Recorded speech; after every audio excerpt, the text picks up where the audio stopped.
I am in the process here. Let me turn on the light so we can see better. There we go. The camera works better when there's light. Funny how that goes. But I'm combing Rocky's fur. I do this periodically. When he was young, he wouldn't let anybody comb his fur. If you tried to comb his fur, he'd be liable to remove your arm with his teeth. He really did not want his fur combed. I think maybe he thought getting his fur combed was a sissy sort of a thing. But as he's aged, he's mellowed, and he realizes that getting his fur combed, there wasn't much that would get a rise out of him like that back then, but that was one thing that would. If you tried combing his fur, he did not like it. But anyway, he seems to enjoy it now, though. I think he's recognized now that it's not such a bad thing, and that you don't necessarily have to be a pansy to have your fur combed, hey? Yeah. I know when I was a young man, I would not go. I always got my hair cut at a barber shop, and I wouldn't think of going to a hairdresser, because to me a hairdresser is where a lady would go, you see.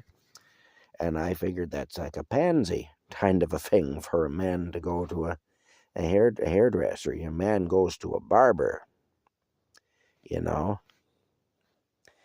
He goes to a guy that has a bunch of really uncomfortable chairs to sit on, to wait, and magazines that, a bunch of hunting and fishing magazines to look at while you're waiting, all of which are from the 1960s, even though it was the 1980s.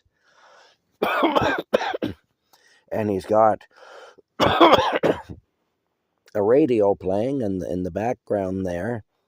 He got a radio up in the corner of the room there playing in the background, and it's playing old-time honky-tonk country music.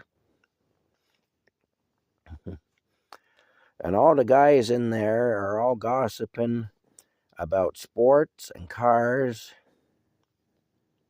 and women. And that's where you go. And then you sit in that chair, bolt upright, and that guy cuts your hair, and then he runs that set of electric clippers up the back of your neck there and burns the hell out of the back of your neck, because they haven't been sharpened since the magazines that you were just looking at were new. And then you give them $2.50 and you leave, And to me, that was what a haircutting experience should be. If I'm honest, I still think that's what a haircutting experience should be. But I have mellowed a bit over the years. I've mellowed a little bit. I'm not as stern or staunch on these things as I once was. No. Comes with age, I guess. But I think that's the case for Rocky, too. Yeah. I think that's the case for Rocky, too. Gone are the days for Rocky of sitting in an uncomfortable chair from the 1940s, reading a hunting and fishing magazine from the 1960s, telling bullshit stories about conquest with women that never happened, and listening to some song on an old staticky AM radio about some guy that got his teeth busted out in Abilene and his nose broken in Georgia and got into a knife fight in New Orleans and did prison time,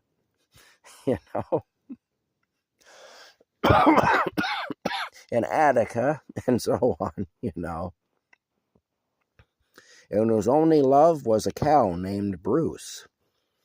Yeah.